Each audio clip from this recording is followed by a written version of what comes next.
الكابتن فهد الثنيان، ارحب فيك كابتن. ربما يمكن اكثر لاعب حتى يعني انت اليوم استخدمت اللي كنا نتكلم عنه انا وسعد الحارثي، الوقت. تعتقد انه من حقك كلاعب انك تستخدم الوقت في الاحتفاظ بالكره، في استخدام الحذاء عزك الله، في فسخ شو يسمونها هذه اللي على اليد؟ كداي، شو يسمونها؟ قفاز باللغه العربيه نسميها دسوس. اول شيء بسم الله الحمد لله والصلاه على رسول الله. الحمد لله يعني اخذنا نقطه من فريق كبير زي الهلال. يعني صراحه يعني تعرف انت وضعنا في الدوري يعني تقريبا مو طموحنا وطموح جمهور التعاون. يعني صراحه ما مركز هذا لا يليق باسمنا.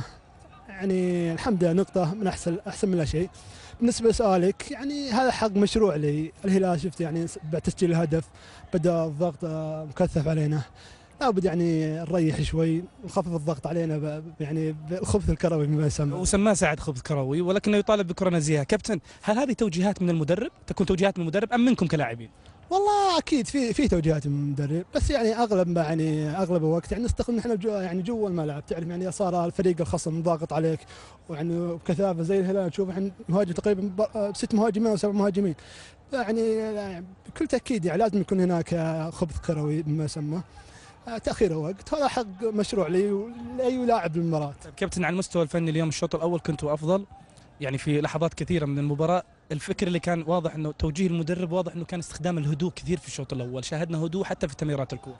والله اكيد يعني تاكد انك تلعب ضد فريق الهلال اغلب لاعبين دوليين. يعني الشوط الاول لعبنا برياحيه تامه صراحه. الشوط الثاني يعني تقريبا اثر علينا الهدف المبكر اللي جاي علينا يمكن دقيقه 5 او السادسه.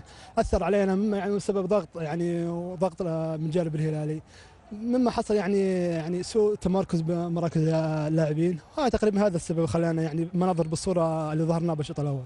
جاك الشلوب وانت تربط الحذاء، وش كان يقول لك؟ ما قال شيء، قال يلا يا فهد تقريبا يلا لا تضيع الوقت. خلصنا.